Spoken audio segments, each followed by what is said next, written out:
اگر آپ لکھنؤ، اس کی تاریخ اور اس کے ماضی میں ہونے والے دلچسپ واقعات کے بارے میں جاننا چاہتے ہیں اور ساتھ ہی لکھنؤ کی دن بدن بدلتی ہوئی شکل اور حالات کے بارے میں بھی متعارف ہونا چاہتے ہیں تو برائے مہربانی چینل کو سبسکرائب کرنے کی زحمت گوارا کریں اور ساتھ لگے بیل آئیکن کو بھی کلک کریں تاکہ نیا ویڈیو اپلوڈ ہوتے ہی اس کی انفارمیشن آپ کے پاس پہنچ جائے۔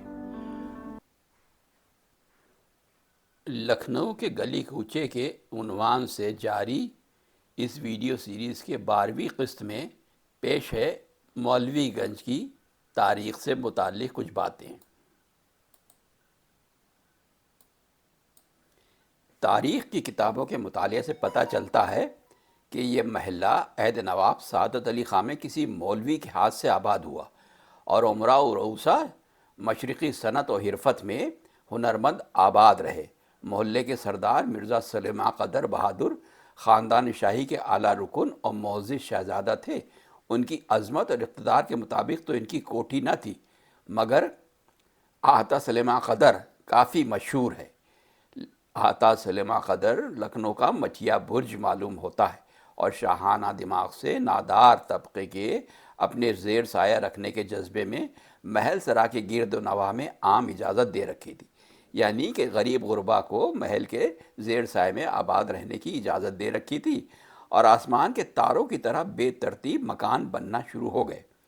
چھپر، کھپریل، لکھوری اور گمے کے چھوٹے چھوٹے مکان نظر باز کو بتاتے ہیں کہ شہزادہ صاحب کے دماغ میں ملوکانہ غریب پروری تھی اور اپنی بلندی سے پہلے وہ مفلس طبقے کو رعیت بنانا چاہتے تھے۔ سلیمان قدر کا امام باڑہ بے شک 3 درجوں کا اونچی کرسی دے کر نمایاں عزاخانہ ہے جو وقف کی صورت میں ہے، اور لکڑی کے لٹھے دے کر دھنیاں چھت میں بہت خوبصورتی سے نصب کی گئی ہیں۔ صحن میں گھنٹا ہے جو موگری سے بجتا ہے۔ عہد واقف میں اس ڈیوڑی کی شان و شوکت نہ پوچھو، نہ عظمت خاندان میں اس کا کوئی ہمسر تھا، نہ جواہرات اور آن بان میں ان کی نظیر تھی۔ شام کو سلیمان قدر ہواخوری کو نکلتے وقت نوکر چاکر، مصاحبین، وابستگان دامن دولت کے ایک ہجوم ہوتا تھا، اور آپ روزانہ امام باڑہ سبطین آباد اپنے اسلاف کی قبروں پر فاتحہ پڑھنے جاتے تھے۔ حضرت گنج کا ایک پان والا اپنی دکان سے گاڑی گزرتے وقت گلوری پیش کرتا تھا، اس کو روزانہ ایک اشرفی معمولی بات سمجھ کر دے دیتے تھے۔ ان کی داد و دہش، جود و سخا، خودداری کے واقعات ہیں جو آب زر سے لکھنے کے قابل ہیں۔ افسوس ہے کہ حاشیہ نشینوں نے صرف جلب منفعت یعنی فائدہ اٹھانے کے سوا کبھی سیرت نگاری پر توجہ نہ کی، اور نہ اولاد نے کسی کو توفیق ہوئی کہ ان کی زندگی کی تاریخ کو، واقعات کو مرتب کرتے۔ ان کے ذوق سلیم اور ادب نوازی کے چٹکلے بیان کرنے والے بھی زیر زمین پہنچ چکے ہیں۔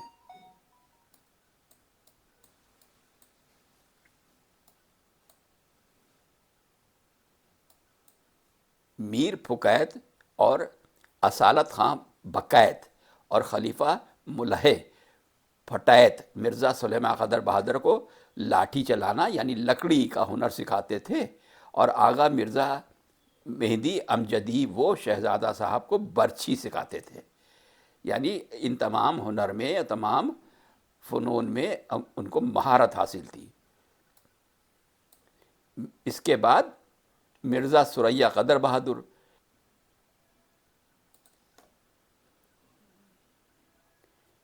نتیجہ یہ ہے کہ ایک مشہور شخصیت شاہی خاندان کی شہزادہ سلیمان قدر کی زندگی کے اور دوسرے شعبوں کے بارے میں زیادہ ذکر کہیں نہیں ملتا ہے۔ ان کے چھوٹے بیٹے مرزا ثریا قدر بہادر اور آبائی شان و شوکت، شاہانہ کر و فر، ملوکانہ تہذیب و معاشرت کے واحد حقدار تھے۔ شعر و سخن میں مرزا ثریا قدر بہادر کا درجہ بلند تھا، خوش نویس بھی تھے، اور تحریر ایسی دلکش ہوتی تھی جیسے موتی پرو دیے گئے ہیں۔ قدیم رفتار و گفتار میں ان کا کوئی نمونہ نہ تھا۔ سید عباس حسن فصاحت میاں امانت کے چشم و چراغ مصاحبین میں تھے، اور رات کو دربار لگتا تھا۔ 1931 میں مرزا ثریا قدر کا انتقال ہوا۔ مولوی گنج میں گنگا سہائے مصور اپنے فن میں کامل تھے اور پھول پتی ان سے بہتر بنانے والا کوئی نہ تھا۔ گنگا سہائے کے ٹائٹل کہیں کہیں اب بھی نظر آتے ہیں۔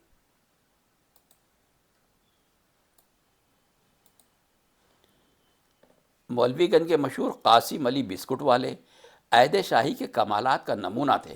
بڑھاپے میں آنکھوں کی بصارت نے جواب دے دیا تھا۔ لڑکے کے کاندھوں پر ہاتھ رکھ کر روسا کی ڈیوڑیوں پر پہنچنا قاسم علی بسکٹ والے کا روزانہ کا معمول تھا، اور ڈیوڑی پر پہنچ کر ان کی آواز ہوتی، قاسم علی بسکٹ والا حاضر ہے۔ قاسم علی سے بہتر نان خطائی بنانے والا اس دور کے لکھنؤ میں کوئی نہیں تھا۔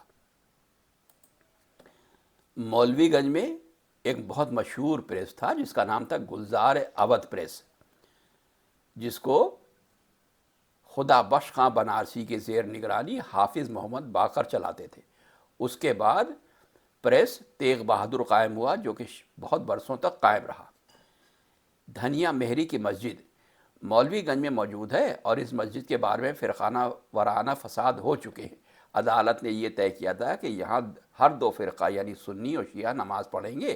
کچھ دنوں تک ایسا ہوا، مگر اب صرف اہل سنت ہی نماز پڑھتے ہیں۔ دھنیا مہری واجد علی شاہ کی ایک بہت مولگی اور پسندیدہ مہری تھی۔ دھنیا مہری نے ایک امام باڑہ بھی بنوایا ہے، اور دھنیا مہری کا پل کافی مشہور ہے جو عالم نگر میں ہے۔ دھنیا مہری کے بارے میں اور دوسرے واقعات آگے کے ویڈیو میں آئیں گے۔ مولوی گنج میں سکندر شکو کی ایک کوٹھی کا بھی پتہ صفحات تاریخ سے ملتا ہے، جس میں مرزا محمد عباس شکو متولی امام باڑہ سکندر شکو رہنے لگے تھے، مگر ان کو امام باڑے کے وقت سے کوئی دلچسپی نہیں تھی، اس لیے اب اس کے نشان کہیں دکھائی نہیں دیتے۔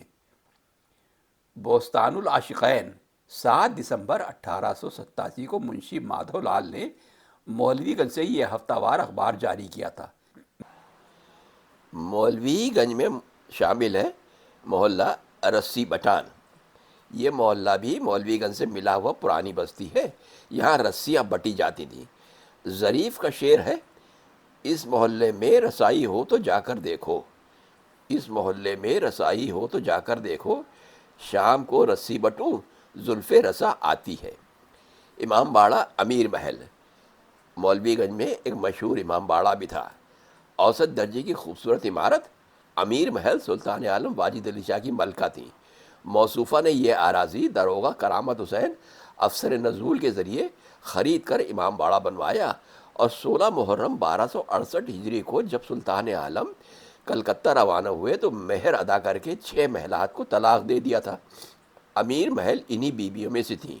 امیر محل اپنے زمانے کی بہترین خطاط تھیں، اور ان کے لکھے ہوئے قرآن کریم کے کچھ پرچے بہت سے لوگوں کے پاس ابھی بھی محفوظ ہیں۔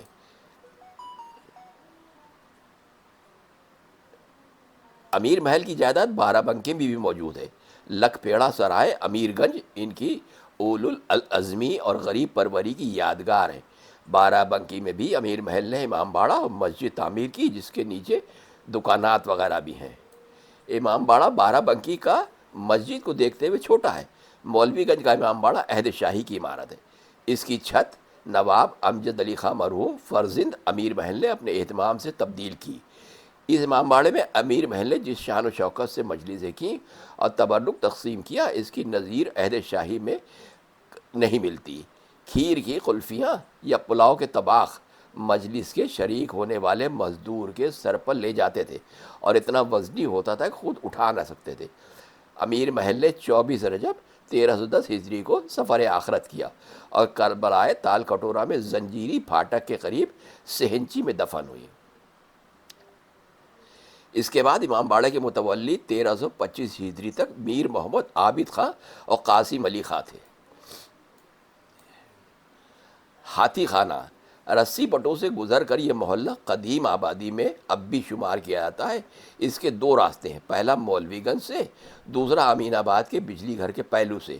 یہاں کسی وقت میں راجہ صاحب بلرام پور کے ہاتھی باندھے جاتے تھے۔